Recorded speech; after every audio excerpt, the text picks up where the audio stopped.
12 p.m. Today is a bit of an interesting one, a change from our usual programming. We're hosting a panel today and basing it on the theme of agriculture, speaking to our partners here to dissect the budget. Yesterday's budget positions agriculture as a key diversification pillar, away from diamonds, linking it directly to job creation, food security, rural development as well in there, as well as private investment, something that's very important, as well as climate resilience. The Ministry of Lands and Agriculture received the sixth largest share of the proposed budget, that is at 2.41 billion pula, and this does reflect a reduction of about 288 million pula, mainly due to lower subventions to state-owned entities, right? The speech does prioritize irrigation infrastructure, farmer support, agro-processing, climate-smart farming, and youth and women participation, a big one that we champion here at Gabz-FM. And it signals a shift from subsistence farming to a commercially driven agribusiness sector.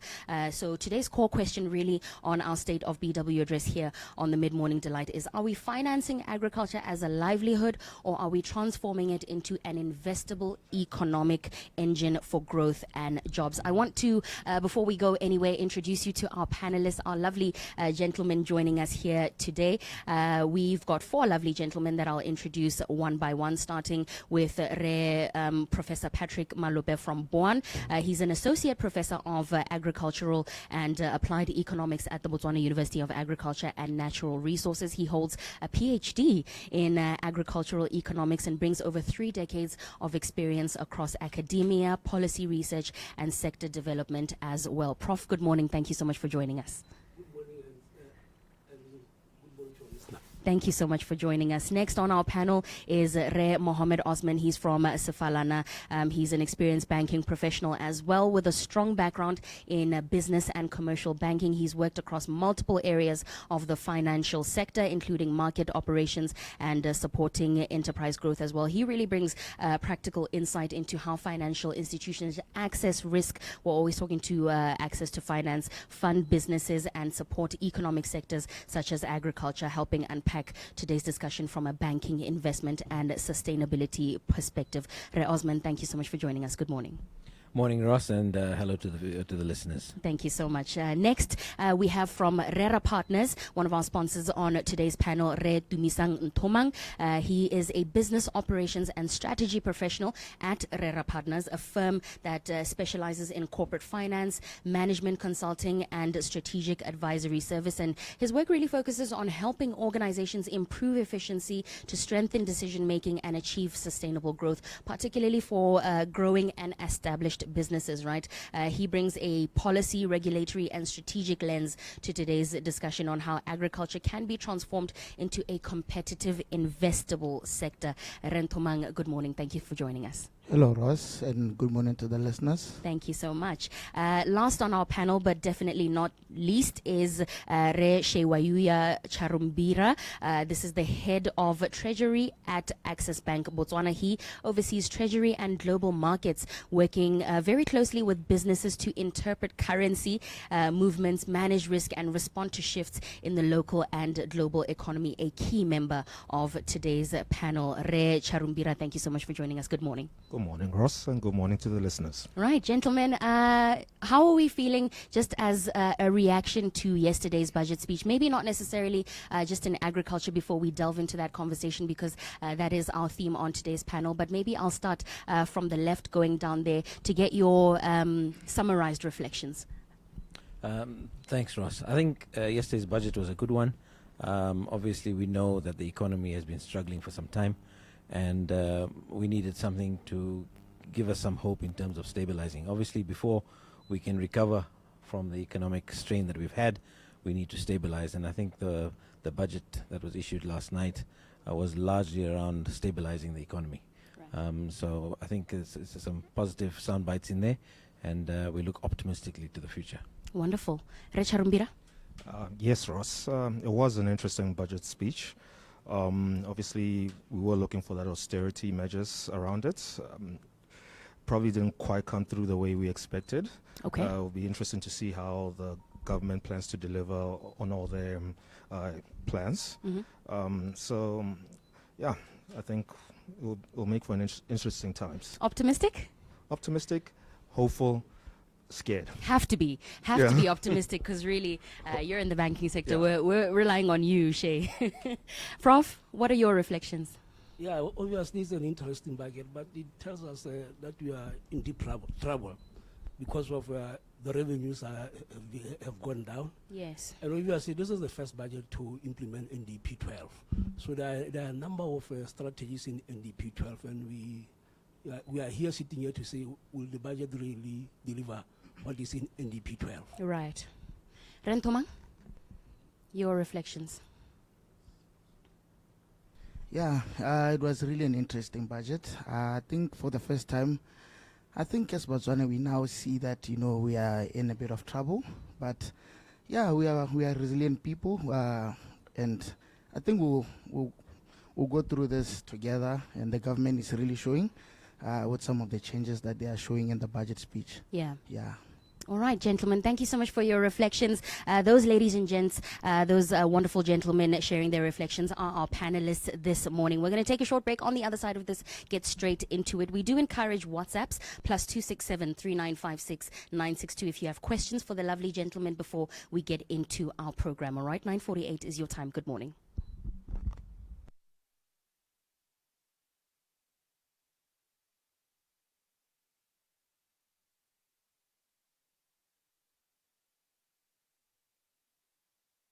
This Tuesday on Breakfast in HD, we unpack tourism as the next frontier in Botswana's economy. What does the 2026 budget say about tourism investment, sustainability, and jobs? Catch us live this morning. One Nation, One Economy, One Conversation, powered by Gabz-FM with our valued partners, Khori Capital, Access Bank, Rera Partners, Anderson in Botswana, Botswana Tourism Organization, Botswana Institute of Banking and Finance, and Legal Aid Botswana. #power to engage your world.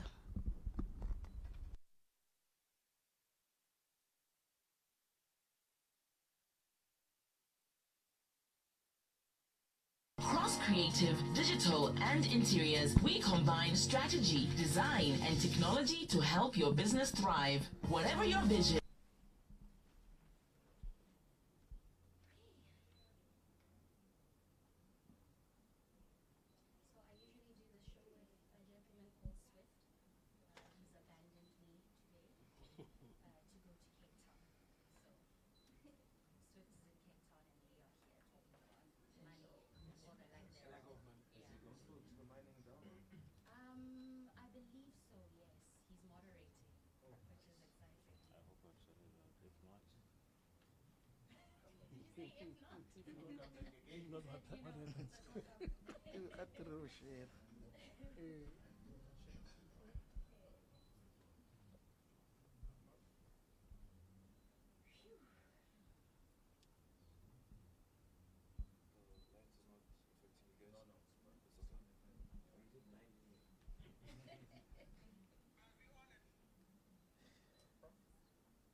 Right, 9:51 is your time on Gabz-FM, power to engage your world. If you're just tuning in, this is the Mid-Morning Delight with just Ross today. If you're used to hearing Swift on air, he's here in spirit. If we need help from him in the spirit, we'll just ask ourselves, what would Swift do, all right?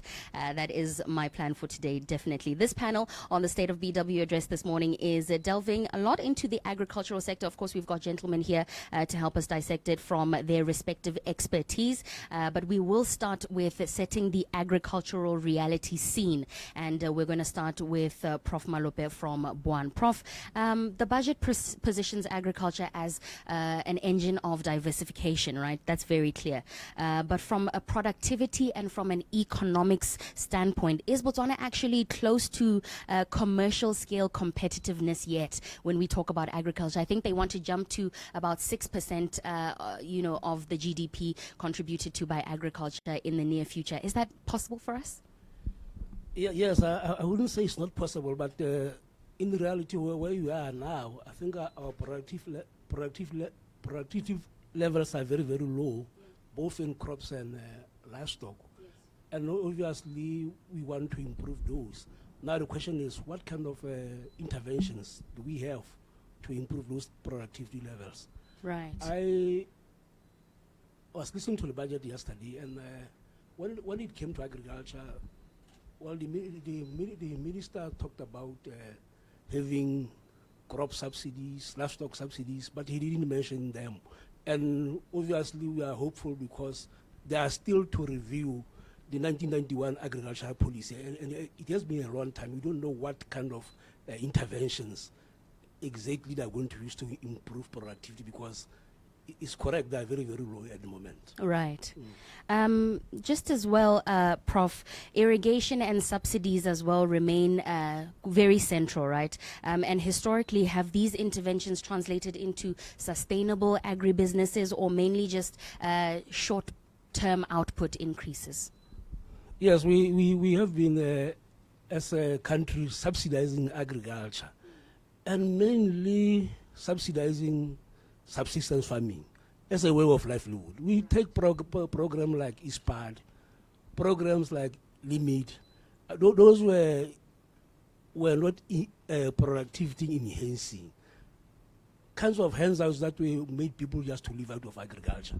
Right. And we spend a lot of money on agriculture. We start getting very little out of agriculture. Right. So maybe the way to go, I think that what this government is saying, we should desist from doing that.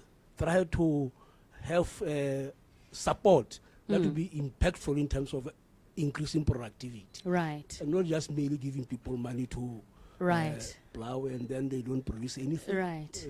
Let's talk about giving people money. I'll direct this one to Re Osman, right?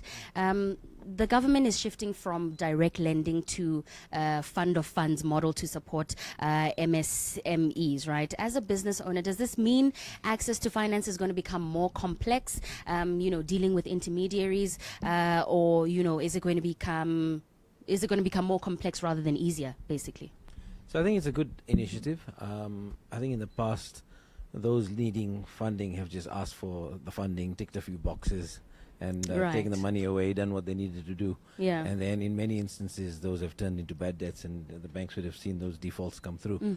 So I think the new method is likely to be more robust. Right. And in the short term, it might be a little longer to get up and running, because there'll be an evaluation process that takes place. There'll be other parties involved in the evaluation. Right. Effectively, there'll be a middleman, as far as I understand the way it's going to work out.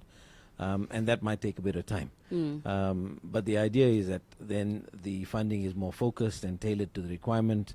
And I think those who are looking or seeking for funding will ask themselves, how investable am I? Right. In the past, ask the important question. In the past, it was just a case of, I need some money to do something I have an idea of. Go to a lender of sort, whether it was government or non-government, get the money and move on. Yeah. Now I think the onus is on the entrepreneur or the SME to say, how investable am I? Is my business model robust enough for me to go through the process and pass? Yeah. So I think from that perspective, it's good. So in the short term, probably a bit of a a bottleneck in trying to get approvals in place. Yeah. But I think once the system is up and running, those who are involved in the assessment have done their part and are familiar with what needs to be done. Yeah. I think then the follow-ons will be a lot more efficient and effective. So I think we probably have 12 to 18 months of a steep learning curve. Yeah. And beyond that, I think that's where the real benefit of this will come It through. does seem like a more sustainable plan if we're looking at the long term, right? The centralization still, Osman, of government purchase orders now, reduced monthly spending by 49%. While this is good for fiscal discipline, it has created a liquidity crisis for SMEs who are waiting longer for, or rather, I think the question is, has it created a liquidity crisis for SMEs who are waiting longer for legitimate orders to be approved? So when this was introduced in the middle of 2025, I think is around June, July time, it took everybody by surprise, and it did cause a liquidity crunch in the sense that many who relied heavily on government orders didn't have access to the funds on time. And we must also bear in mind that for the majority of SMEs, government is one of their largest customers. So like any business, if your largest customer is delaying in terms of issuing orders or delaying in terms of settling payments, it's going to affect you quite heavily. Those SMEs often are borrowing at expensive lending rates. As we know, the cost of borrowing has gone up significantly in the last year or so. So every day of not having your cash in has negatively impacted those businesses.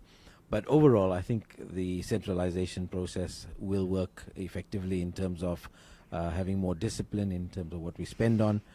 Even at Sefalana, we're a large organization, and we have made efforts to increase the top line in terms of sales, but at the same time, we've been very conscious of our overhead cost base. And managing that cost base and being very strict on what is essential and what needs to be spent, money needs to be spent on, is a question that not just private sector needs to ask, but government as well. So making sure we spend every pula in the right place and get the best yield for it is what's going to be critical, and avoid wastage and unnecessary spend. Speaking of spending every pula in the right way and in the right place, we'll shift over to our partners at Access Bank, Re Shewauia Charumbira. She, the budget anticipates a financing requirement of 22.3 billion pula, right, with 18.6 billion currently unfinanced. Given that the domestic market has already absorbed significant government debt reaching the 20% GDP threshold, does the local banking sector have the liquidity to fund this deficit without crowding out the private sector credit required for, initiatives in, say, the Botswana Economic Transformation Program? That's a very good question. I think what's been interesting, right, from the budget speech, just to sidetrack a bit before I go back Please, to the question, is that from a funding perspective, it was quite conspicuous how the government alluded to how they're going to raise their funds. Maybe it's because they've broken those regulatory thresholds, and the minister might need to go to Parliament to ask for an approval to actually exceed those things. So it'll be interesting to hear from that. But going back to sort of, is there enough liquidity in the market? Essentially, there is enough liquidity in the market. It's just that the pricing at which you can get the liquidity still remains a massive problem. It's being held, a large part of the liquidity is obviously being held by our friends here, the Kori capitals of this world.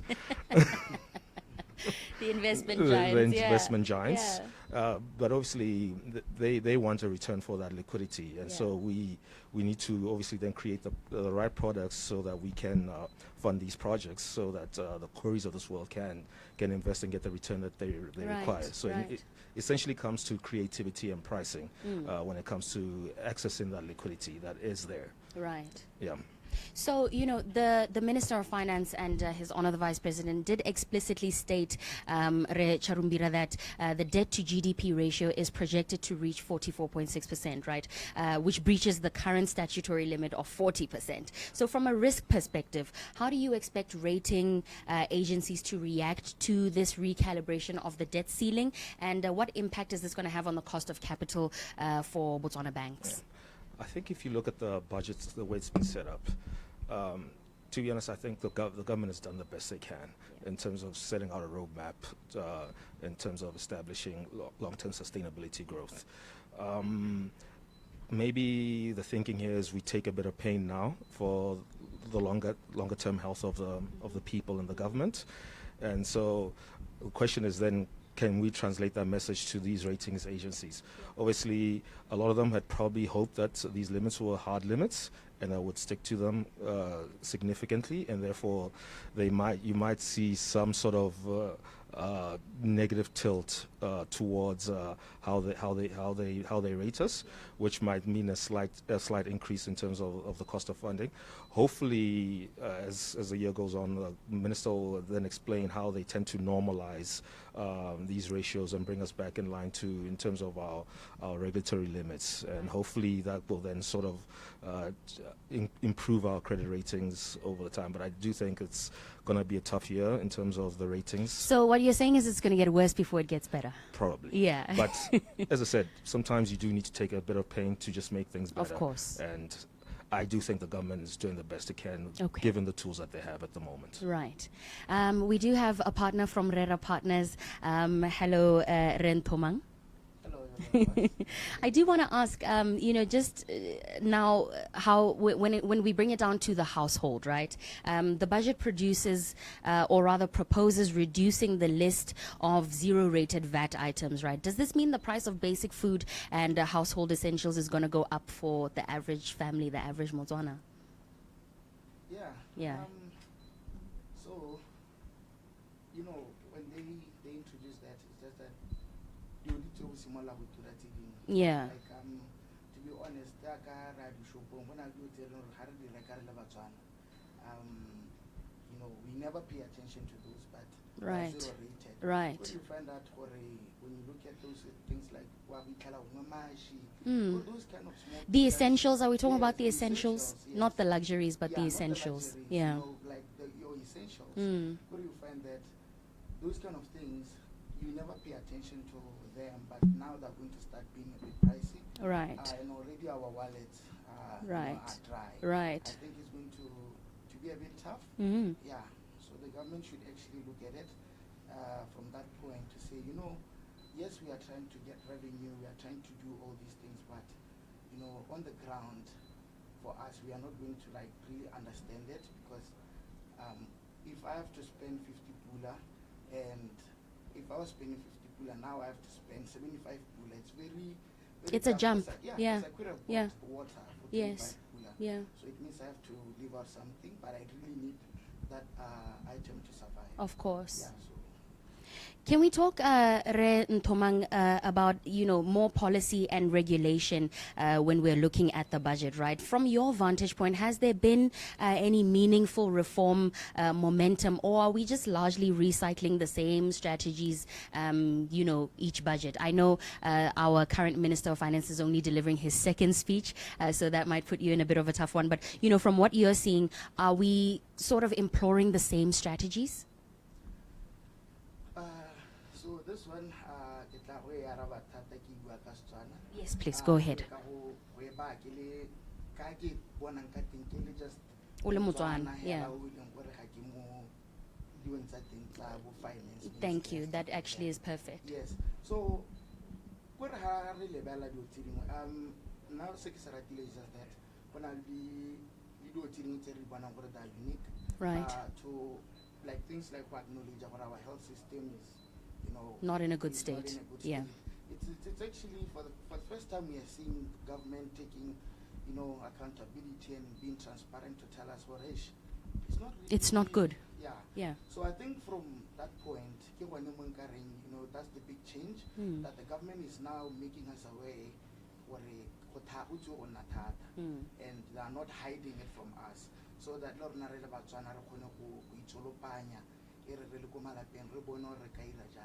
so that's the main change. But Yeah. as for other things, I feel where we keep on, kind of recycling here and there. It's just that, yeah. Yeah.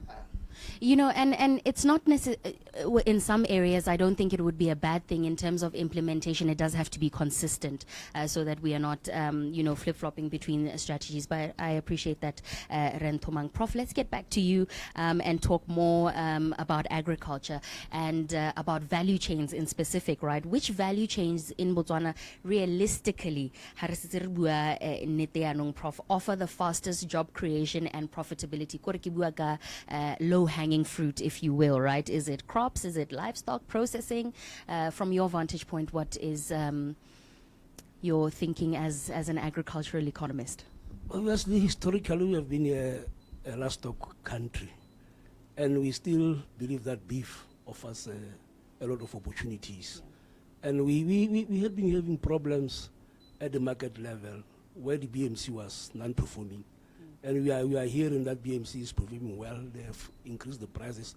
Yeah. And obviously we need to work more at primary production, farmers, increase their productivity, the calving rates, the mortality rates must be reduced so that we get more from beef.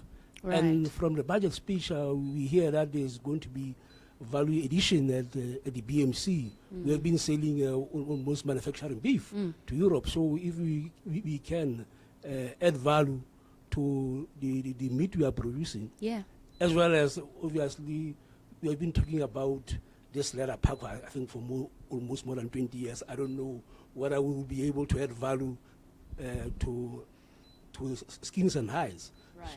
And obviously, even the crop sector obviously offers some opportunities. We hear about new crops. One of them that was mentioned in the budget speech was moringa, where we are not sure how its value chain works. We are hearing that they are going to export moringa to Germany for the first time, I think, sometimes this month.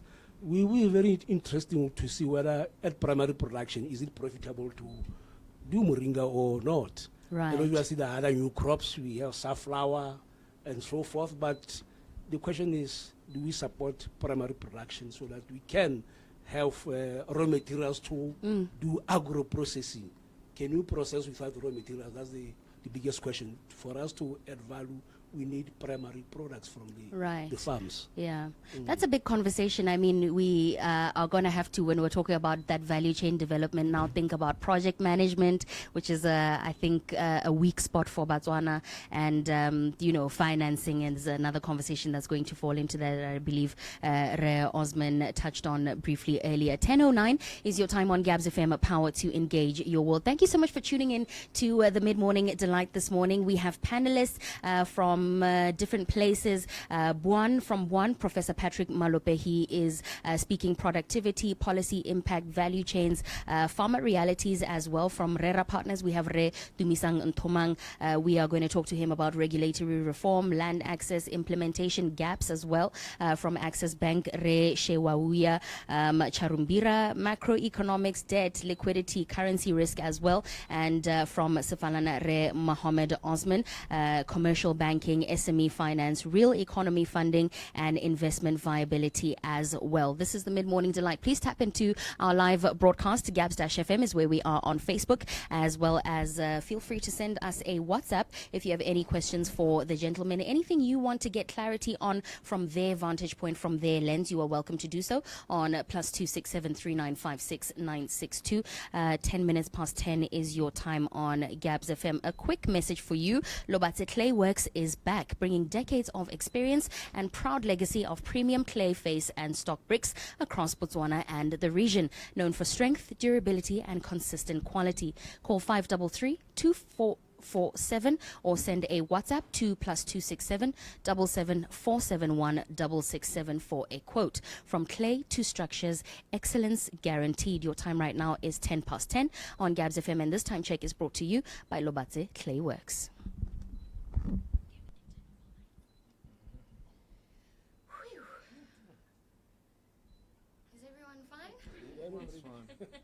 We only just read the border.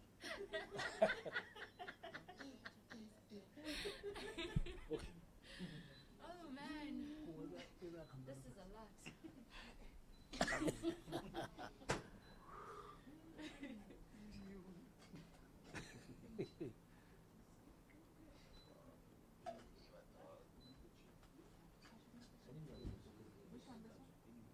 tell you.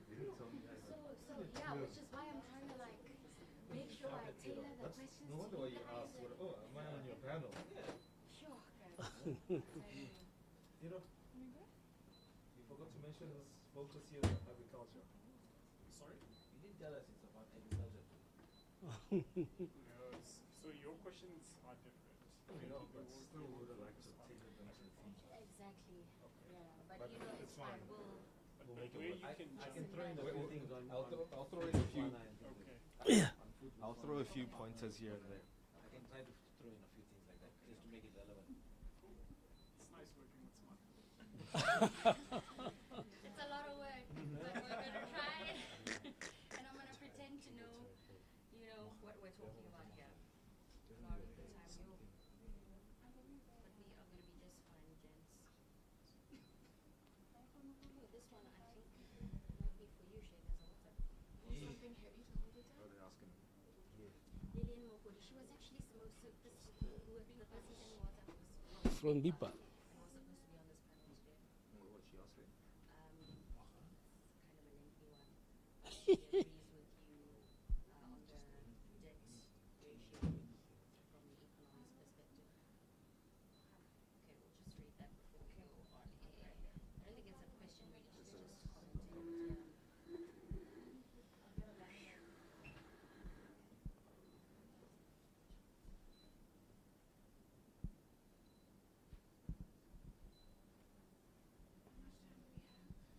So before we're on, 2 minutes exactly, 2 Okay, minutes. it's tied to the panel FM. I didn't really focus too much on agriculture.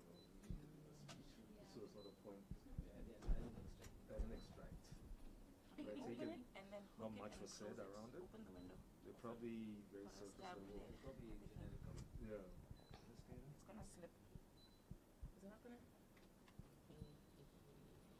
Or do this. Sorry. Sorry. Open the window. And then hook it all the way around. Is it gonna do what I want it to do? Okay.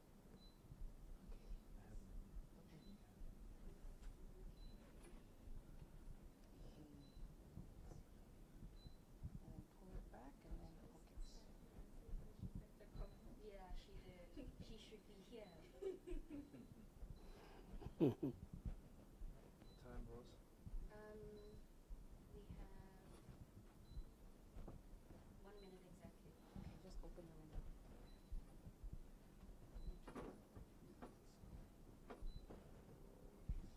Timi-san, can I ask you how like long realistically it takes for an investor to Should I bring secure another like one? permits? No. Did you know anything about that? No, I wouldn't be You wouldn't. too sure. Because usually when we have to do that, we engage the lawyers. Okay. I don't think there's a direct answer. Yeah. Mm. There probably isn't. There's no direct answer. There's no. Situation. Yeah, it's a But case there's by definitely case. does take time. Okay. What do the SLA say? 3 months? But it takes. But it's a lengthy process. I'm just saying, like, usually you'll start with a point, okay, you want to achieve it by this time.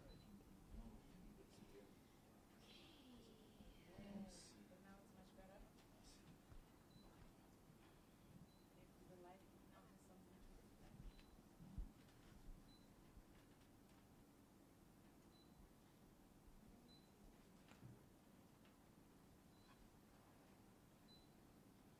What's wrong? Were we too dark? I'm not laughing. Okay, the mics can go back on, gents. We're starting. Right, 10:15 is your time on Gabz-FM Power to engage your world. Welcome back to the Mid-Morning Delight. My name is Ross, and I'm your host on this morning's panel, unpacking the budget speech, mainly from the lens or under the theme of agriculture, but of course, trying to get as much, from our guests and their vantage points and their expertises as possible. Let me remind you who's on our panel this morning. From Buan, Professor Patrick Malope from Rera partners Re Tumisang Ntomang from Access Bank, Re Shewawia Charumbira, as well as from Sefalana Re Mohammed Osman. Now, gents, I want to talk a little bit about bureaucracy, and this is just from everybody's vantage point in their respective industries, how bureaucracy is holding us back regardless of the plans made, the budget allocations, the economic transformation programs, the NDP 12, the Vision 2036. How is bureaucracy and all the bottlenecks associated with moving and ease of business in whatever we're trying to do in Botswana going to slow that down? Maybe we'll start with Re Osman. So I think over recent times, we found it increasingly difficult to do business, unfortunately. If I take our sector in particular with new store openings, sometimes getting licenses to open take longer than they should. Getting visas or permits takes longer than they should. So, yeah, absolutely. I think that is a stumbling block. And especially when we're talking about foreign direct investment, the talk is great. But sometimes the plan, the policy is great. All that, implementation in is theory, the on paper, it looks Yeah. good, but sometimes we don't walk the walk. Yeah. And I think that's where we need to focus. I believe with the new initiatives, things will get better. I know they're focusing on getting visa supports in place for sectors that need stimulation, and I'm hoping that the left hand talks to the right hand, and that we get things done quickly and effectively. Some synergy. Yeah. Shay, from your banking, perspective, what does bureaucracy do that is, holding us back? Well, in a nutshell, it has our customers quite angry. Yeah. But like, I sort of understand where it comes from. There's a lot of things, terrible things going on in the world, and so we need to really understand where funds are coming from, who's handling these funds, and where these funds are going. So I think they're a necessary evil. Yeah. The question is then, how do we synchronize all the systems so that they can speak to each other, so that it's easier to, i.e., open a bank account, Right. or get a permit at one of your local municipalities. That's really where the I think the creativity. Just simple things on the way to productivity. Exactly. Yeah. So the government is talking the right things. Mm-hmm. They have a few plans up their sleeves. I actually do like them. I do think they will open up the markets and open up the opportunities to more financial institutions, even the smaller ones. I think it will create some space for them. So, but as I said, in the past, the government has always had big grand plans. The biggest issue has always been around the execution. Right. So hopefully this government will get the execution right. I am more hopeful. Yeah. They seem to be talking the right talk, so let them walk. Let them walk the walk, talk, right? yeah. Prof, what is your contribution to that? Yes, thanks a lot. I think as a country, we are known for having good plans, good strategies, but implementation almost zero. Yeah. If we take an example of the beef sector, I think in 2019, government in principle agreed that they were going to liberalize the beef export market, Yeah. privatize the BMC. I'm saying 2019 they came up with a transition bill. Yes. Here we are. That government here we are, has Prof. left. Yeah. There's a new government. We don't know what this new government is going, whether is going to proceed or not. So we come up with a very, very good strategies, policies, but to implement them is a big problem. And I read somewhere in a World Bank report saying that in Botswana, things take time to be done. They take time to be done. We can come up with excellent plans, excellent strategies, but to implement them. So they know us even internationally. Yes, and some countries have even come here to get ideas on our plans, and then they took them and then implemented them. And Rwanda being a and big they one. progressed. Yeah. Here we are still Yeah. not implementing those. You're So right. that is a big problem. I don't know how government is going to address that, because it's a really a big problem. Yeah. You can come up with these strategies, and they can be Yeah. useful to if they are not implemented. I think change management as well is one, but we won't delve into that today. Yes. Rentomang, what's your contribution to just the bureaucracy and the slowness of processes? Yeah, so, we have good policies out there. Yeah. They are attract investors to come here? I'll just say from our point of view in our line of work. Yes. So, for example, we'll be having, like, as the minister has stated, like touching on about tourism. Yes. So you'd have investors who want to come here and invest a lot of money, or tourists who are coming here, but the processes here are very tiresome and nobody has time for that. Right. For example, if you want to invest probably 200 million here, and then you have to travel all the way from Maun to come get your waiver in Gaborone, it's such a long process. And people don't have time for that. Yeah. So, like, it's something that I don't know, we talk the talk, but we can't walk the walk. I don't know why. Yeah. I think we need to work really hard on that. Yeah. Even at our points of entries, things like that. It's a small thing. Imagine you coming here paying a lot of money, and then when you get to the airport, they are telling you, you know what, you have to queue for 2.5 hours. It's such tedious processes like that that we need to, like, it's small things. Like, it just changes. We have to change the small things. Right. I think the theme going into the next few years is walking the walk, right, gents? Right. Let's read some WhatsApps.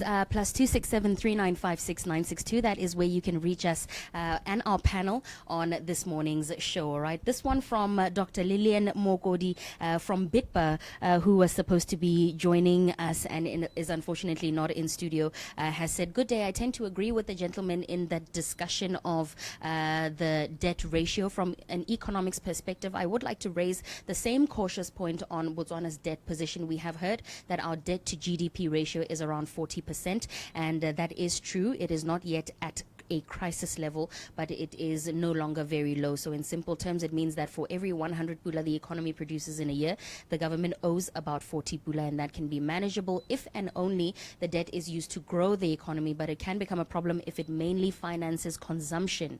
I think we can utilize or learn from other middle income countries, i.e. Chile, kept debt at moderate levels but invested heavily in infrastructure and institutions. So debt strengthened future budgets. Malaysia used borrowing to support industrialization and diversification, which paid off in growth. And on the other hand, South Africa shows the risk to debt rose while growth remained weak. And today, a large share of the budget goes to servicing debt instead of development. So the key issue is what exactly where does Botswana place itself? Are we using debt in a way that will reduce pressure on future budgets, or are we slowly locking ourselves into higher debt servicing costs? Because at 40%, the direction we take now matters more than the number itself. All right.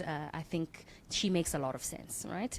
Another WhatsApp says, I think for me, while I appreciate the economic stress that everybody is under, what I don't understand is why our leadership feel Botswana have money. Why are there strategies about increasing income tax rather than being efficient in collecting? Already our household debt is rocket high. All right.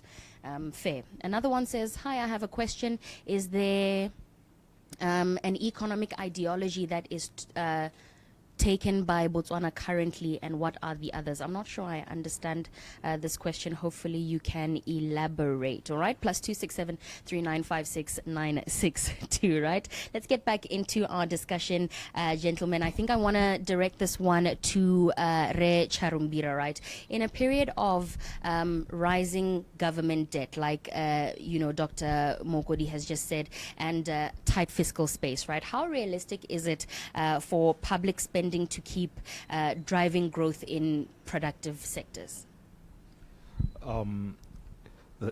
Not very realistic. You can do it for a short term, but it can't be sustained. I think a classic example is through China.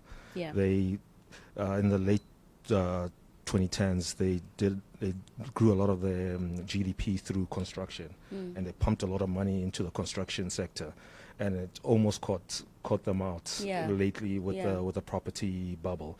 The key, I think, in any sector is to quickly build up the private sector and diversify your risk, so that you're not caught out should a shock come in. Yeah. So it's not a bad plan, but it can't be a medium to long-term plan. Right. It should just be a stepping stone Right. to our end goal. Right. And speaking of risk then, Shay, what makes sectors like agriculture, manufacturing, tourism harder to finance in Botswana? You know, why is that more difficult from your perspective in the banking sector? I think mainly it's from a skill set. We don't have enough skill sets around how to monitor, how to evaluate the risk of these sectors. Yeah. So you find then it becomes quite difficult for someone to finance it because they're like, okay, but truly, how am I going to get my return? Yeah. You know, someone will be like, okay, I'll give you 100 pula, then someone say, but I heard some guys, goats, 4 of them died, and Right. and it's like, there's a bit of panic. Right. But the reality is they're still very important sectors, and I do think we've underutilized them.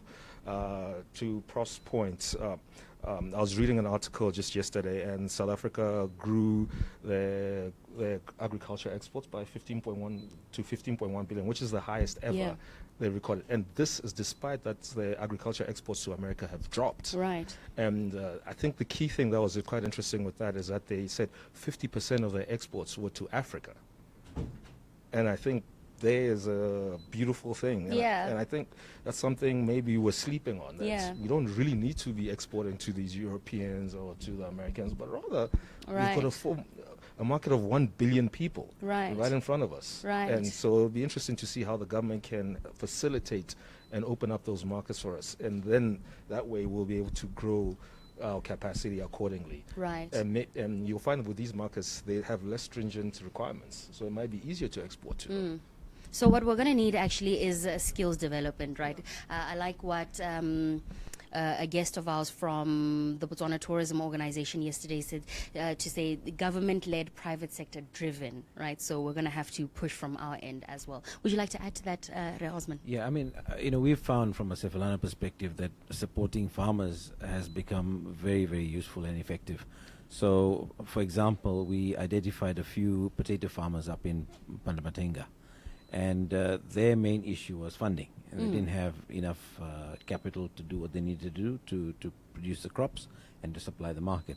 So we advanced them some funds, and we used that as a prepayment against future procurement, and that worked amazingly.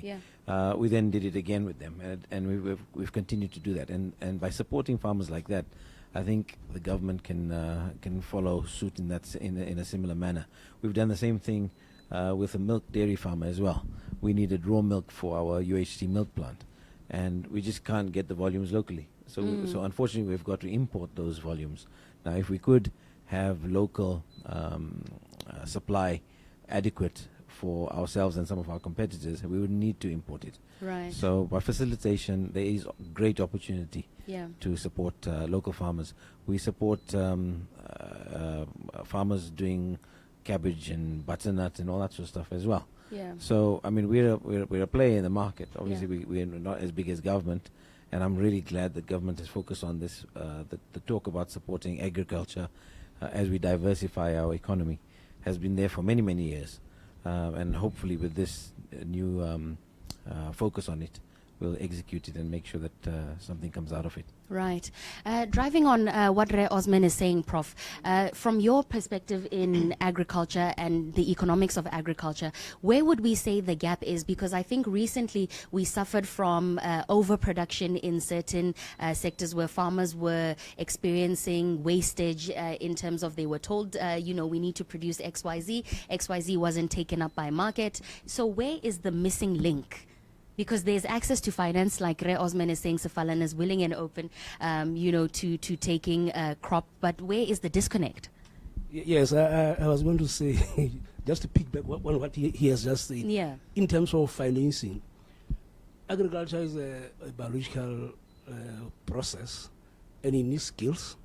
And if I'm a banker and I give you 100 million to go and produce potatoes, and you are not sure how you're going to produce them, Yeah. as a banker, I won't be interested in giving you that money. All right. What Sefalana is doing, I think it happens a lot in South Africa, where these retailers actually go back to the farms, finance them, give them inputs, actually teach them what kind of product They want it in their shelves. And then they are short of the market. Now to a question where we now produce, all of us produce tomatoes in summer because tomato is a summer crop. It then floods the market. Yeah. A lot of it goes to waste Yep. because obviously we don't have anywhere to take it. We can even feed it to livestock or throw it away. Right. So we find that farmers themselves are very unorganized. I will produce my own tomatoes. That one will produce his own tomatoes. That one will produce his own tomatoes at the same time and harvest at the same time. We don't have work collectively. Probably if we had strong cooperatives, they will know Yeah. so and so has planted so much tomatoes. So and so has planted so much so that we don't flood the market. Right. So we need this organization to be empowered so that we can, as farmers, produce. And like Sfarana is doing a good job. If all the retailers were doing that. Because some farmers now, they have to worry about, will I be able to sell? Yeah. Because most of them just plow. And then they don't know exactly where What is to this do now with going this to crop? go. Right. Next time we thought the price was 20 pula, and then somebody says, hey, a kg of tomato now is 8 pula when you are harvesting. But the input costs remain the same. Yeah. So I think in terms of our organization and production and how we market our products, I think we need a lot of improvements in that. Right. In terms of, Prof, your research, what single constraint would you say, maybe not what single constraint, but what would, the most prominent constraints limiting agricultural transformation be? Is it water? Is it skills? Land systems, finance, from your vantage point? Obviously, it depends on what sector you are talking about. Right. Obviously, sectors like horticulture, which are relatively new, we find that a lot of farmers do not have skills. And obviously, again, the input cost to horticulture might be prohibitive. For example, if you are going to plant crops in an unprotected environment, we are definitely going to get low output. So we need protected environment. And again, it goes back to funding. Who can fund you to do that? Yes. Government had a grant subsidy scheme where they gave you 50-50 so to support protected environment. In other sectors which are relatively old, like beef, we still have low productivity levels. Why investment in productivity improvements are very, very low. Right. We have been promoting AI for over 40 years. Who uses it? How do you adopt modern technologies, which I think government in NDP 12 is saying, can we adopt modern technologies to produce? Because in the face of climate change, we are going to face difficulties in producing. So I think there are a number of bottlenecks at primary production. Right. And again, we talk about irrigation. Where's the water? The water's up north there. Where are the farms? Most horticultural farms are around here, where there are consuming centers. How do we deliver it? There was a project, I don't know where it has gone to, Zambezi agro-industrial project. I don't know whether it will ever take off or not, because we knew there was water, good soils in that area. But again, if you want to go big for export, that's what we should do. Right. Invest in big agro projects. Right. Even processing, because that project wanted to produce and as well as process the products. Right.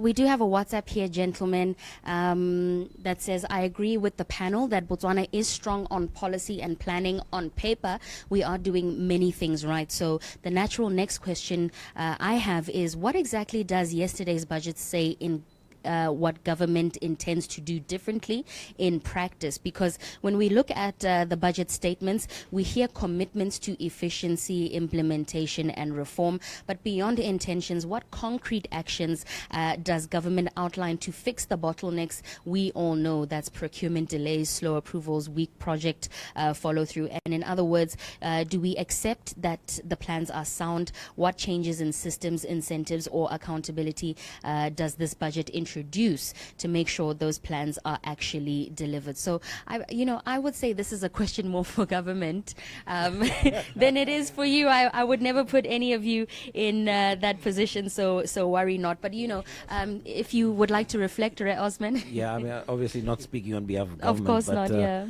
But I mean, the re-energizing or the refocus on the BMC, for example. Yeah. I love that one. We've been trying to push that agenda for a while. With the previous government, we even offered to buy and run BMC. Yeah.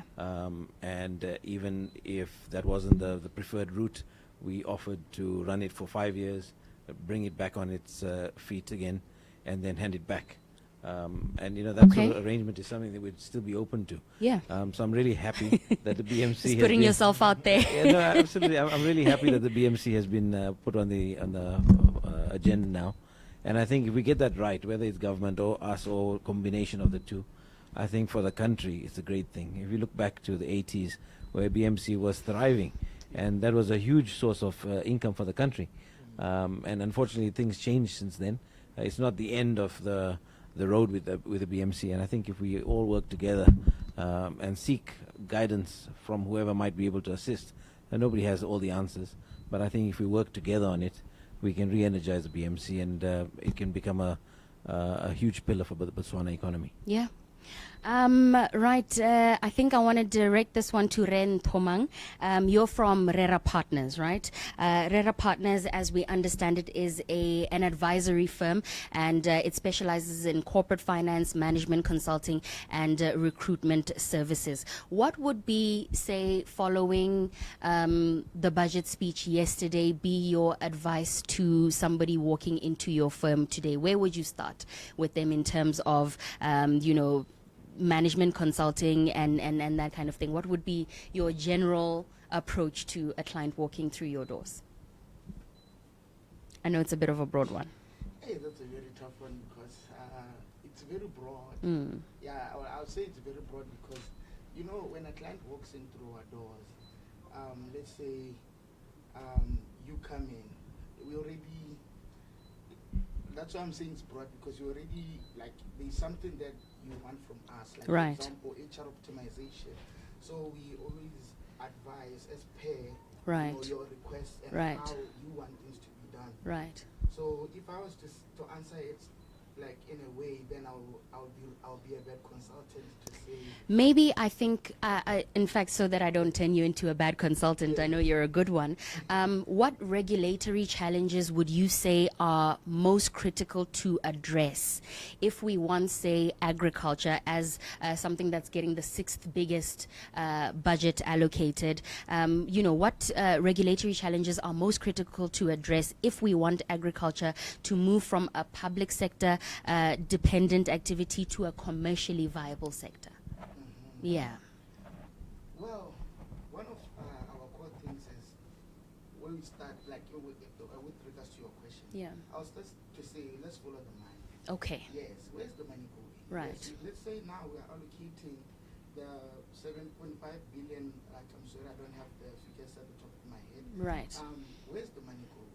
That's where we'll start, because where the money goes, then we have to see how we can redirect that money to better develop our agriculture. Yeah. Because, for example, if we are going to, with the recent foot and mouth, we have good sector. We have BVI, and we can really leverage it so much so that we can, make a lot of money out of it. Looking at how we are one of the best regionally, so that's what I would say.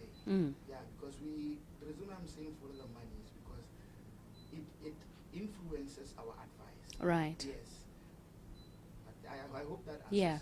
I think that does answer me. Yeah. Thank you so much. I think this one is going to be for Prof to say, government continues to support smallholder farmers, right?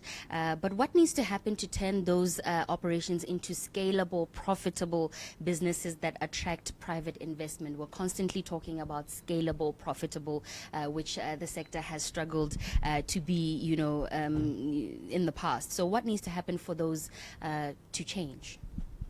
It's a difficult question.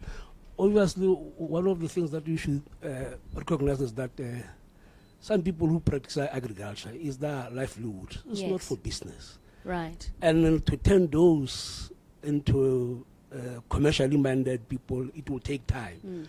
They do it because it's their livelihood. They don't have anything to do, so they have to farm. Right. Otherwise, they will starve to death. So they do it for subsistence.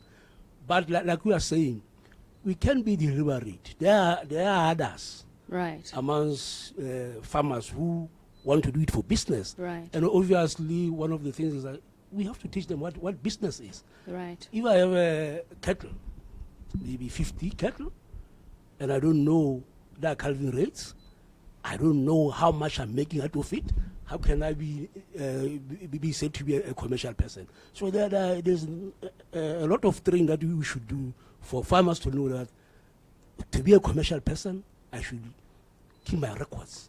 How much am I spending in this enterprise? How much am I getting out of it? So we need a lot of training to turn people from subsistence to commercial. I think not all of them will go to commercial because, like I said, a number of people do agriculture because it's their only source of livelihood. Right.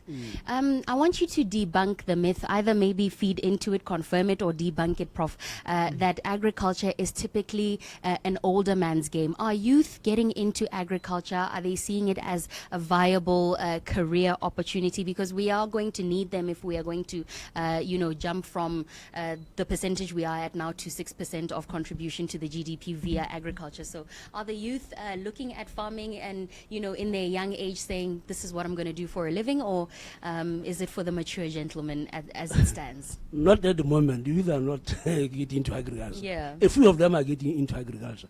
For example, at Buan, we have come up with a program, we call it Equihive, where we take them for a year after graduation, Okay. take them for a year to practice agriculture.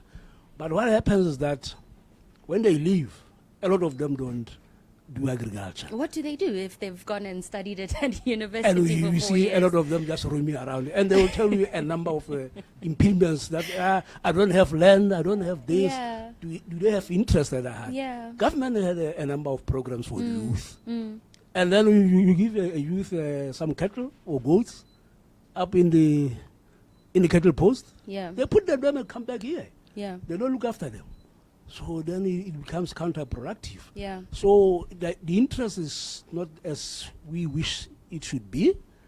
Yes, we do have a lot of graduates with agricultural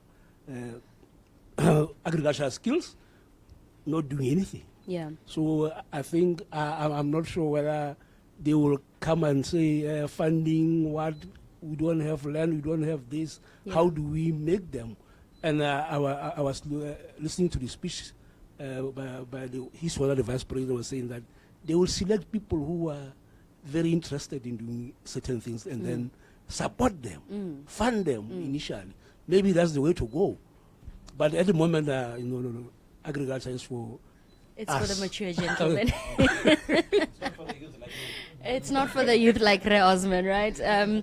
We hope to change that. I mean, the youth, there's a lot of unemployment and, it continues to skyrocket. I think if agriculture is earmarked as a diversification pillar, then they ought to look in that direction. Gentlemen, I'm going to move away from the agriculture conversation in just a couple of minutes so we can tap in now to a little bit more of your expertise, but not before asking Re Osman Hore. The budget does, or rather, Sifalana relies on sourcing goods locally and regionally, right, for what's not available here. But what challenges do you see? Because you did earlier speak about market access and that Sifalana is open and ready. But what challenges do you see in integrating local agricultural produce into large-scale supply chains? And how can policy or investment, say, help to address those? And, from your perspective, like Prof was saying, Jorge, maybe we need a little bit more collaboration, cooperatives and the like. What do you see as a gap in how the farmers are operating? And are they operating in silos from what you've seen? Yeah, so we do interact with the farmers. There are farmers unions that we work with, and we try as best as possible to support them. We support a lot of farmers who do crop farming, grain, sorghum, soya, and maize is one of the three top grains that we use from our manufacturing businesses. So at any point in time, we need those. And we have to go through BAM in many instances to procure. Yeah. And now the focus is that all procurement needs to be done through BAM rather than directly with farmers. So sometimes that does add an extra layer of administration, of cost. Yeah. And maybe it's not the most efficient way of doing it. Yeah. I think from a educational perspective, we've touched on it a little bit earlier with Prof, but there is a skills gap, and there is a learning curve that needs to be overcome. I think we've been so used to small farmers failing along the way that we've gotten used to it now. I know I've got friends in the banking business who have got farms on the side, and they struggle. They struggle with it because that's not their forte. But there's a behind a subconscious thing to say, no, I need to do some farming because I've got a farm. My father left it to me, or my grandfather left it to me in the north or whatever, and they have a willingness to do it, but they don't have the knowledge. Right. So there's a big knowledge gap, and obviously the funding side of it comes in as well. We can't support all the farmers, obviously, and when we have done these initiatives for potatoes or tomatoes or milk, it's been on selected basis, and you just can't do everybody. Yeah. And what we've done is we've evaluated the farmers that we work with, and those who have a high likelihood of success are the ones that we support. And in the same way, if we have a bigger initiative led by the government or supported by the government with the assistance of the private sector, obviously, then if we can work collectively, we might be able to empower a greater number of farmers and make it a viable sector. So those are the challenges we've had. Resharumbira, you'd like to add? Yeah, I just think to add to Osman's points is, I think maybe some sort of mindset change needs to come in terms of how the youth see farming. I think there's great honor in being able to feed the nation, and maybe that message needs to be spread out. We need good PR around agriculture. Around PR. Yeah. I mean, personally, I know I'm not a farming guy. I just can't see myself at the cattle post. But and it needs a dedicated job, as I'm sure Prof will be able to stamp in after this. You need to really be about it. You really need to be about it. You really need to be there 24/7. I think from us as Access Bank, it's something we've decided to be strategically intentional about supporting farmers this year. We will announce something big. Please announce maybe it on this I will station announce it at the time when you're ready. I'm sure Prof knows about it. I hope so. And this is our olive branch saying we are out here to help the we're farmers. invested, and we are contributing. being very intentional, and we've taken significant risk in terms of as a bank to try and help the smalls, the farmers out there. Now we just need them to do their part and be intentional, work hard, and be committed to the cause. Any reflections on that from the two gentlemen that side? Prof? Yeah, obviously, like he's saying, I think we need a mindset change to the youth. Because, to be honest, they don't take farming as something that they can do. Even those who have studied agriculture, they don't see that. They want to go into an office and work there. And obviously, I think as a country, we need to make sure that we make them realize that agriculture is the way to go. Diamonds are now not doing anything now. During our time, we knew that diamonds will be surplus market. Of course. Now that has turned around now, we can't even look at the minerals. But the agriculture is something that we can regenerate. So we need to invest into agriculture.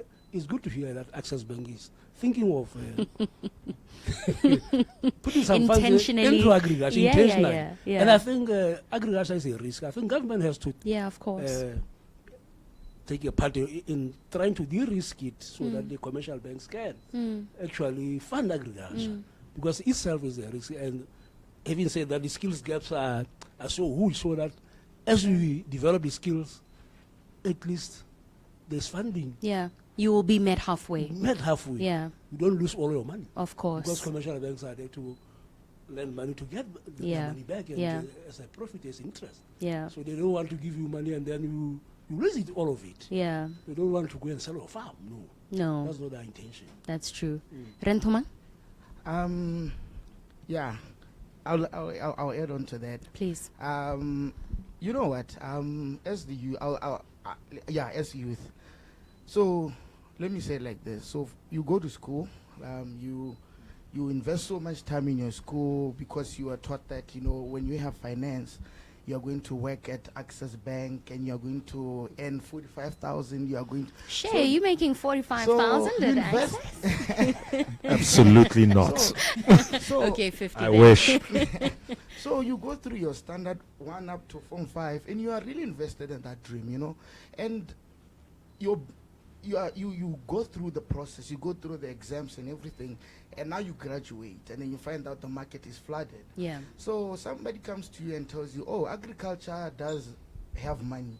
It's very hard for you to try transition from that and say, "Oh, let me just try this," because you have spent what, probably 21 years of your life. A huge investment. Like you have spent Yeah. 21 years. I think it's very hard. Yes, we talk about us being involved in agriculture. Yeah. Like for example, it's not everyone who has land.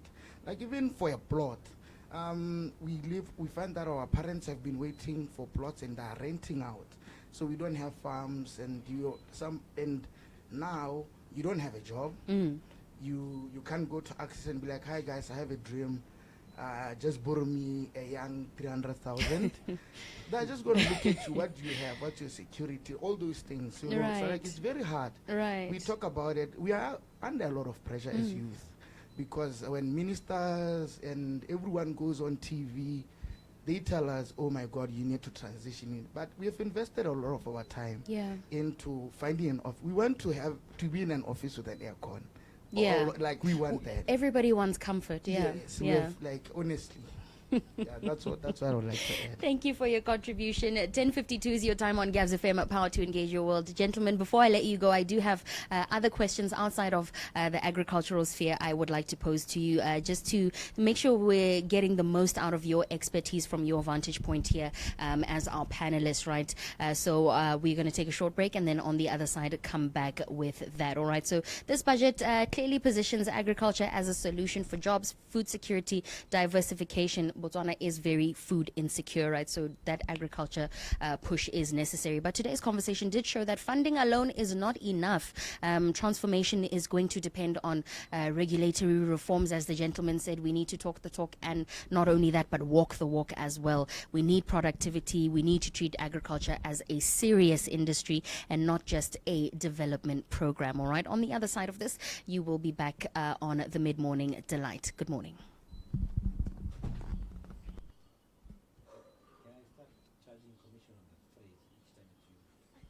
Which one? Yeah, now you've got a patent it. Yeah, 100%. Then whatever I earn from that, I give to the farmers. And when you register it, it'll be the last time I ever say it. So we'll have to see where you're gonna get that.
11:01 is your time on Gabz-FM Power to engage your world. Welcome to the third and final hour of the greatest mid-morning radio show on the air. It's called The Mid-Morning Delight, and today just hosted by myself. Swift is not with us today, but definitely here in spirit, all right? I would like to introduce you to our panelists, if you're only just joining us and coming across them right now. To dissect the budget speech with us, we have moved on from the agricultural conversation, which was largely our theme on the State of BW address this morning.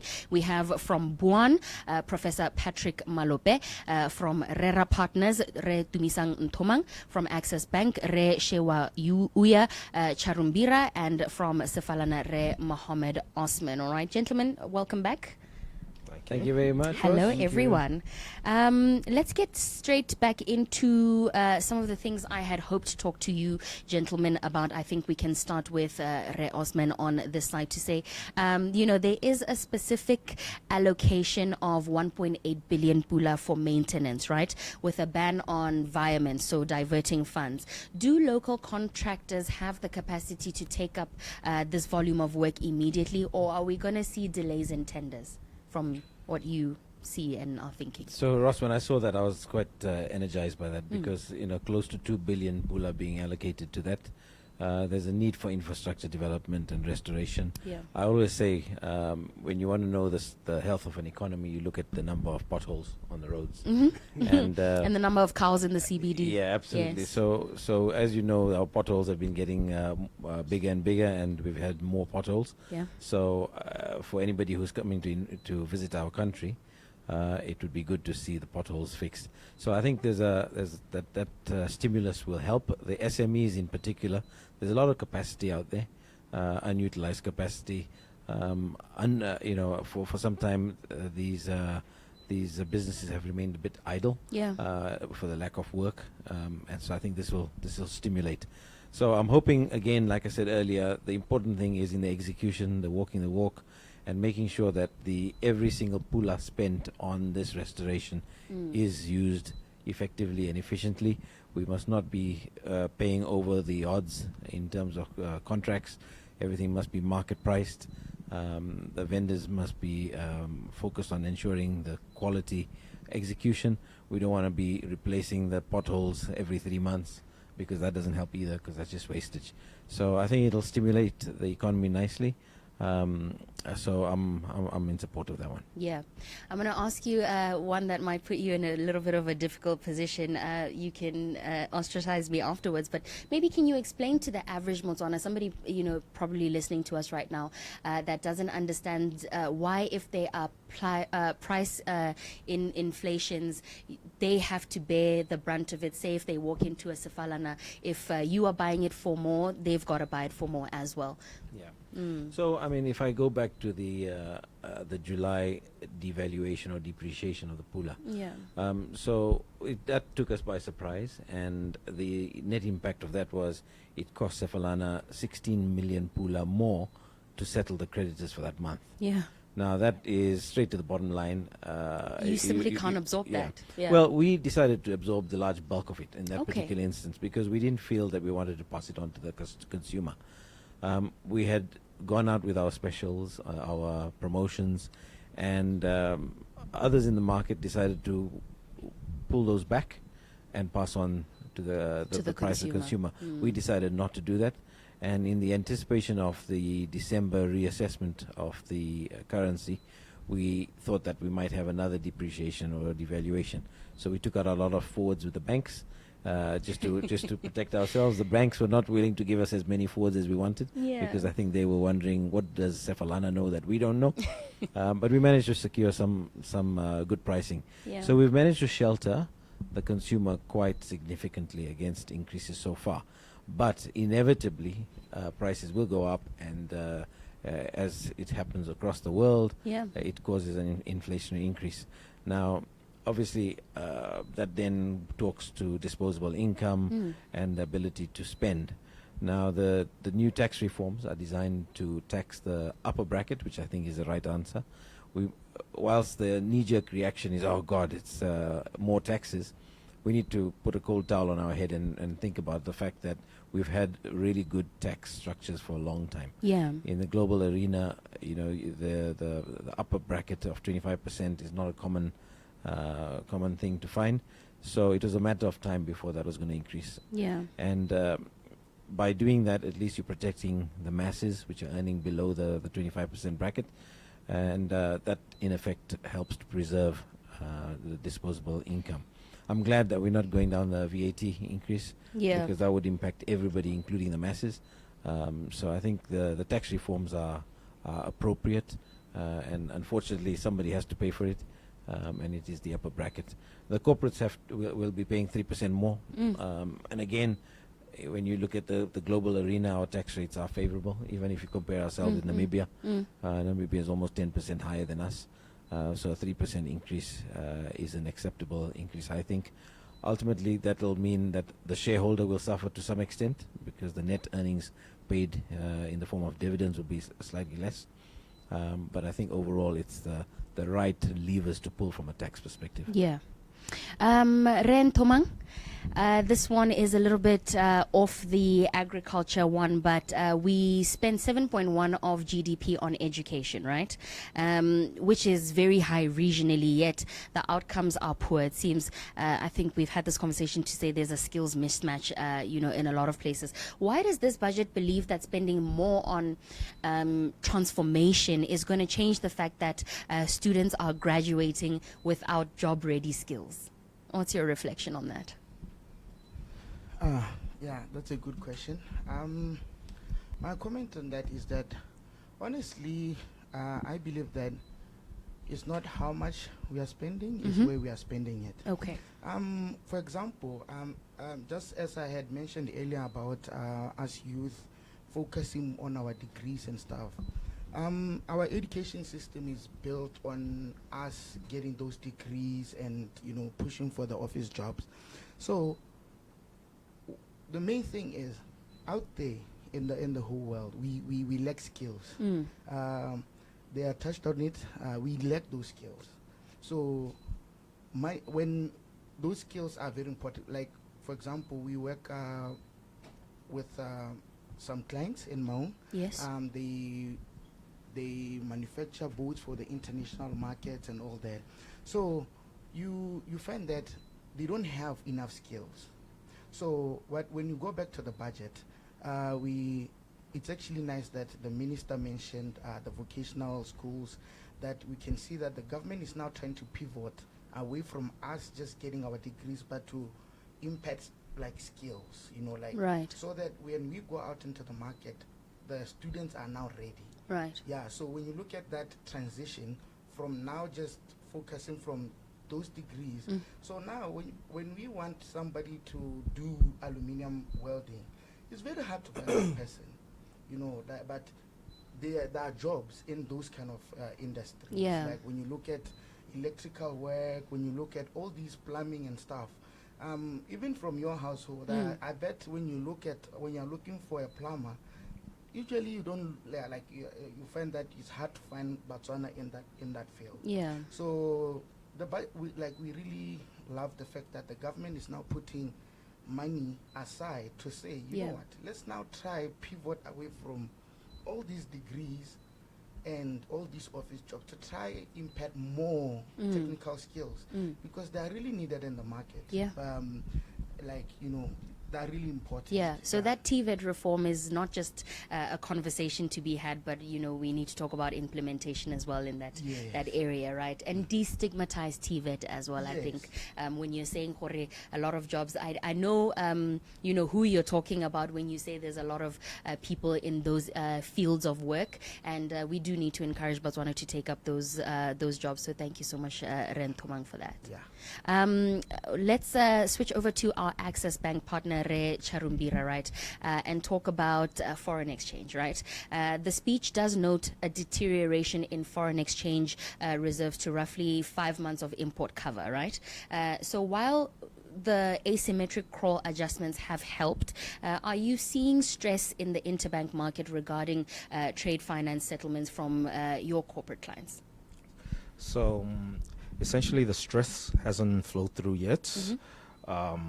just to let the listeners know, on a side note, 5 months is still pretty much above the acceptable 3 months internationally. Okay. It's just that we're used to the 12 months, 18 months type of cover. So Right. hence why for us, it's one massive panic. But Right. we're still relatively above what the acceptable 3 month cover that's seen internationally. Right. But from a forex perspective, the stress hasn't really come through yet.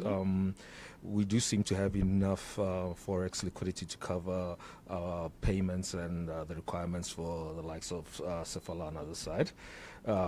The only issue, as I said, we do tend to fight over is the pricing. Right. Yeah, they want it cheaper. We wanted to price it slightly higher. Yeah. But we do tend to find a middle ground with that regard.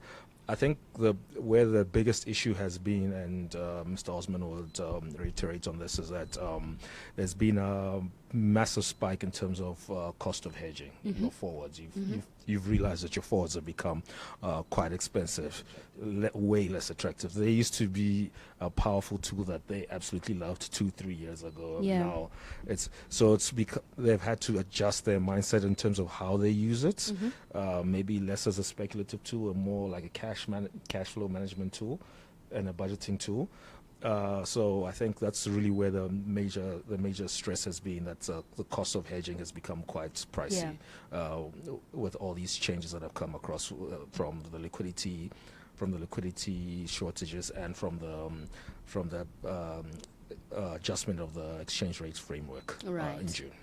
I appreciate that very much, gents. We're going to take a short break and then come and wrap up on the other side of this. Get your final reflections as well. All right. Right now, though, Lobatse Clay Works, manufacturers of high-quality clay face bricks and stock bricks, offering natural thermal efficiency, keeping buildings cooler in summer and warmer in winter with the strength and durability that builders trust. Follow them on Facebook or send emails to sales@lcw.co.bw. From clay to structures, excellence guaranteed. Your time right now is 11:13 on Gabz-FM, power to engage your world. This time check is proudly brought to you by Lobatse Clay Works.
Right, 11:15 is your time on Gabz-FM, power to engage your world. It has been an insightful morning on Gabz-FM, and will continue to be all throughout our programming, all the way from, we've started with BHD featuring Khaone Kumomatare, and we'll be ending off this very important conversation on Purple Nights this evening between 7 and 10 p.m. As we wrap up with our partners, I would like to get you gentlemen's final reflections as key members of our story telling on Gabz-FM today following the budget speech. I'll start by offering you the opportunity, Re Ntomang from Rera Partners, to share your parting statement, just overall on the budget, whether you are optimistic, what you're optimistic about, what you're still maybe a little bit cautious of, especially on behalf of your clients at Rera, and just your reflections in general. Thank you, Ross. Thank you.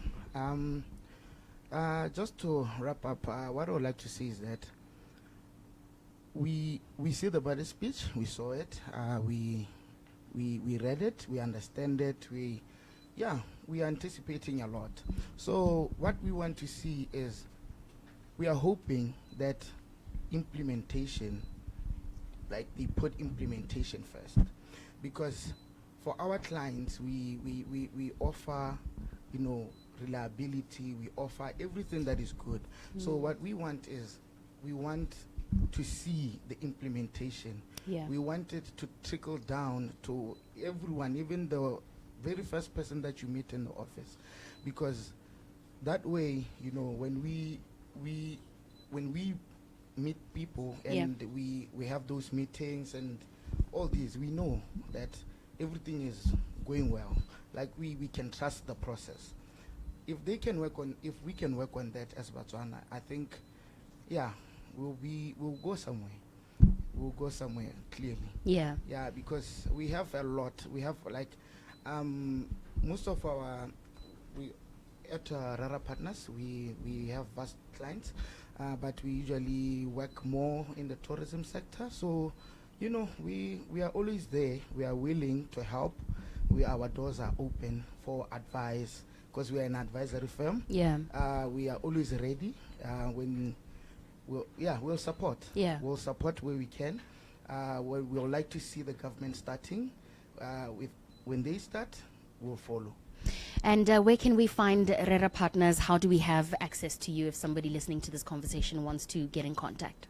You can find us on LinkedIn, and our offices are also in Extension 5, just by that street, Muremi Close, where there's current clinics and all those. So our doors are always open. If you want, you can pass by, set up a meeting. And we are ready. Yeah. Honestly, we are ready. Yeah. We have always been ready. We enjoy the fact that they did mention certain sectors like tourism. We have the frameworks. Yeah. So when optimistic they want, and ready for the next client to walk into they Rera. can send us emails. We can send us an email at inquiries at rerapartners@rera.co.bw. Wonderful. Not Rera Partners, sorry. Rera.co.bw. Wonderful. Thank you so much, Rentomang. Prof, your final reflections, what you're optimistic about, what you are cautious of, and your closing. Yeah, thank you. I think the government has made its intention clear in the NDP-12 on the agricultural sector. It wants a technology-driven agricultural sector. It wants farmers to have market access. It wants to raise productivity, and a lot of them. Yeah. And what worries me a bit is that I think we have been revising the 1991 agricultural policy. And in the last budget speech, it was said that we are going to review the police. We are still reviewing it. And we don't actually know where we are going in terms of policy direction this government is taking. We get he's one of the vice president mentioned about having livestock and crop subsidies, and yet we know we want to move away from having those subsidies that are unproductive to enhancing productivity. So that worries me a bit. We are not focused in terms of what exactly are we going to do. We want technology-driven agriculture, climate-smart agriculture. What exactly are we going to do? Yeah. And then the other thing that worried me when I was listening to the speech, the development budget to Ministry of Lands and Agriculture. Right. And his one of the vice president said the bulk of it will go to land. And then I say, what will agriculture be left with? Yes. So I was a little bit worried to say, how much are we really going to give to agriculture? Because you talk about most of the bulk. He said the bulk will go to lands, and then there was going to be a construction of road from Kwan to Mount Kodi, which was given to the Ministry of Lands and Agriculture. So I said, how much are we then left to improve productivity in the sector? So that was my worry now. Thank you so much, Prof. Re Charumbira from Access Bank. Your final reflections. As I'd said prior, I think the government did the best they could with what they had, without really putting the economy under serious strain. because they could have really gone austerity measures, and we could have had a Greek-style type of situation where we Right. cut government spending and everything, and really absorb a lot of pain. So I think from that regard, they probably did the best they could. I do think from covering the funding gap is where my issue still remains. Yeah. That was never answered at all. Yeah. And for us banks, liquidity has been a massive issue, and since there's been a shortfall of liquidity, that has seen interest rates go up, which has caused a lot of problems for the small to medium corporates. Right. Even the large corporates themselves have complained about the pricing of capital, since we've had to pass our cost on with the shortage of liquidity. What we don't want to do is increase or exacerbate that problem. We're hoping there would be a clearer plan on how they plan to fund the gap, so that these problems can be controlled or smoothed out in a more cleaner manner. So that's really where I stand. I hope Finance Minister will speak to that further down the line. To explain exactly how they are going to fund some for this thing. clarification, So yeah. I think that's going to be very key, Yeah. and that probably also will help in terms of the ratings agencies and that their outcome and how they're going to rate us going forward. Right. So that will be very key, I think, Yeah. going forward. But essentially, as I said, I do think the government did the best they can with what they had. Right. Yep. Thank you for that. Re Osman? Thanks, Ross. I think everybody needs to accept and acknowledge that there's no magic pill here. Yeah. And if anybody's got an expectation of magic pill, that they're misinformed. So I think the budget that came out yesterday is a good one. It is, as I said earlier, designed to be a stabilization budget, not really a recovery budget as yet. We'll get to the recovery. As yet. Yeah. So we need to stabilize first for a year or two, Yeah. and then move on to recovery. So I think it's a good first step into getting our stabilization in place. It's very focused on which areas it wants to home in on, and how it wants to do that. The key thing now is it's set to run a deficit of 9% of GDP. Now that part worries me, because if it's going to start depleting the little reserves that we do have, then it won't give the full stabilization effect that it's intended to have. So I'd encourage cost-saving initiatives as much as possible at government, overhead cost reductions wherever possible, and just to try to be more leaner and meaner in terms of execution. Yeah. I think I have a positive outlook in terms of the budget. I think it's a good one that they came up with. As I said earlier, it's now down to not just talk the talk but walk the walk. Yeah. Because that's where perhaps some focus groups, some steering committees are required, and that should have membership of all relevant parties in that particular project. But again, I'd encourage not to have over membership, because too many cooks in the kitchen Can spoil the broth. Yeah. and we've seen that time and time again, and that just delays everything. So I'm cautiously optimistic and very supportive of the government's new initiative. So let's all work together collectively. Yeah. Private sector, public sector, finance sector, everybody has to work together, consumers, Yeah. and we have to understand that it's not an easy place to be in. And if we really want to recover from this, and we've done it in the past, we've recovered from COVID and we've recovered from BCL mine closures and all that sort of stuff, we can do it again, but we have to do it together.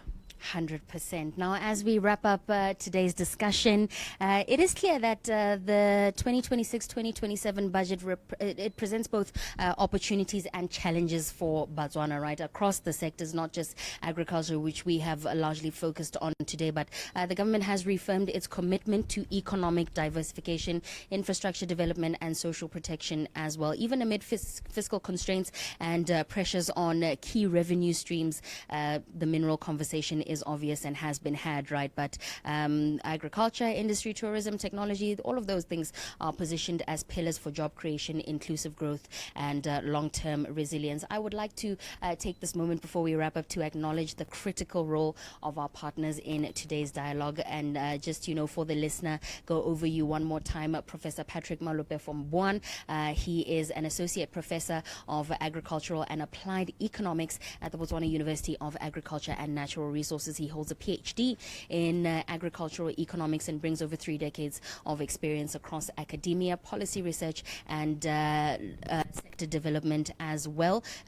Dumisang Ntomang from Rera Partners. He's a business operations and strategy professional at Rera Partners. This is a firm specializing in corporate finance, management consulting, and strategic advisory services, as well as Re Shewawia Charumbira from Access Bank. He's the head of treasury at Access Bank Botswana. He oversees treasury and global markets, working closely with businesses to interpret currency movement, manage risk, and respond as well to shifts in the local and global economy. And finally, last but definitely not least, Re Mohammed Osman. He's from Sefalana. He's also an experienced banking professional with a strong background in business and commercial banking. He's worked across multiple areas of the financial sector, including market operations and supporting enterprise growth. So we definitely thank them for contributing to our panel today, providing that expertise, much needed expertise, guidance, resources as well to help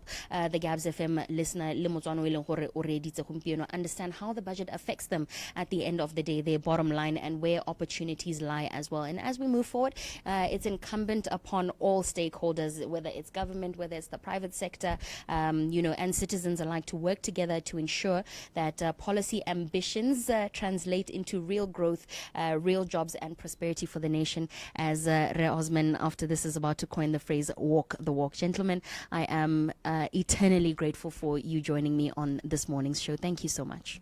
Thank you very much, Ross, for Thank you so having us. much. Alrighty, thank you so much. you. 11:28 is your time on Gabz-FM Power to Engage Your World. We are coming to the tail end of our show. We go all the way till 12 p.m. on this side of the radio. All right, thank you so much for tuning into the Mid Morning Delight. My name is Ross.